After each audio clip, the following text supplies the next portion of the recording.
seperti tahun-tahun sebelumnya, pada saat pelaksanaan sholat Idul Fitri 1 Syawal 1446 Hijriah, Jembatan Ampera Palembang, untuk beberapa jam dilakukan penutupan oleh Polrestabes Palembang. Penutupan ini dilakukan kepolisian, karena jalan di seputaran Masjid Agung Sultan Mahmud Badarudin Jayawikramo Palembang, akan digunakan oleh masyarakat untuk melakukan sholat Idul Fitri. Kapolrestabes Palembang, Kombes Pol Haryo Sugihartono, melalui Kasat Lantas AKBP Finan Sukmaradipta, mengatakan dengan penutupan Jembatan Ampera, Satlantas Polrestabes Palembang memberikan imbauan kepada masyarakat yang ada di seberang ulu maupun ilir kota Palembang, yang hendak menyeberang untuk menggunakan Jembatan Musi 2, Musi 4 dan Musi 6. Penutupan Jembatan Ampera akan dilakukan dari pukul 05.00 waktu Indonesia Barat, hingga waktu tentatif, menyesuaikan situasi di lapangan. Selain melakukan penutupan di Jembatan Ampera, diterangkan AKBP Finan, nantinya masyarakat yang hendak melintas di sekitaran Masjid Agung juga akan dialihkan oleh pihak Satlantas Polrestabes Palembang. Pihaknya menyarankan kepada masyarakat yang ingin menunaikan sholat Idul Fitri di Masjid Agung maupun sekitarnya, agar menjaga keamanan dirinya dan parkir pada tempat yang telah disediakan.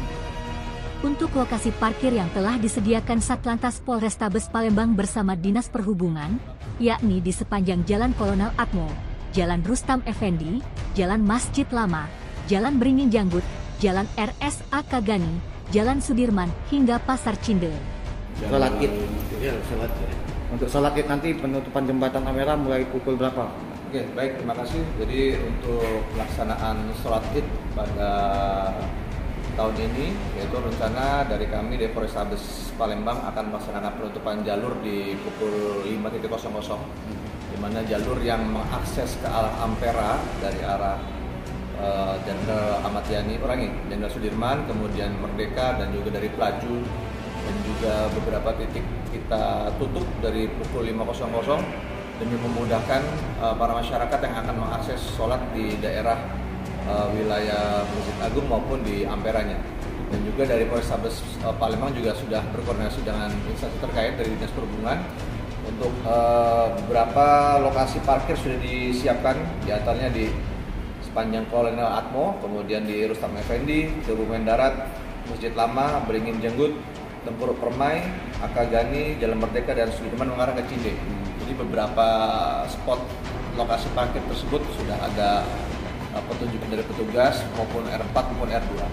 Kami sarankan kepada masyarakat yang akan sholat di Masjid Ampera ataupun sekitarnya, mohon menjaga keamanan dirinya, parkir tempat pada yang waktu di tempat yang sudah disediakan, dan jangan mengambil arah atau arus yang sudah ditentukan oleh petugas. Bang, sampai jam berapa itu Bang? Dari jam 5 sampai jam? Untuk jamnya kita melihat dinamika di lapangan, karena melihat apabila masyarakat cepat untuk melaksanakan kembali dari sholat, yang perlu kita antisipasi adalah sampah, ya, sampah dari selesai sholat tersebut, seperti mungkin alas tikar maupun dari koran, itu kan pasti akan banyak sekali. Kami himbau juga nanti para masyarakat yang sudah di sana supaya pada saat setelah sholat agar sampah ataupun alasnya segera diambil dan dievakuasi sendiri, karena semakin cepat dibersihkan akan semakin cepat diakses jalan. Nah, untuk jalur alternatif bagi masyarakat yang tidak sholat untuk beraktivitas seperti biasa lewat mana Bang? Nanti bisa dialihkan ke Musi 2 dan Musi 4. Nanti sudah kami sebar lewat media sosial, ya. Dan yang jelas akses utama dari menuju Ampera sudah kita tutup, dan nanti beberapa akses menuju ke Ulu maupun ke Ilir sudah kami siapkan lewat jalur Musi 2 dan Musi 4 ya, Musi 6. Oke, Bang. Tim Liputan Sumsel Update TV melaporkan. Alas tikar maupun dari koran itu kan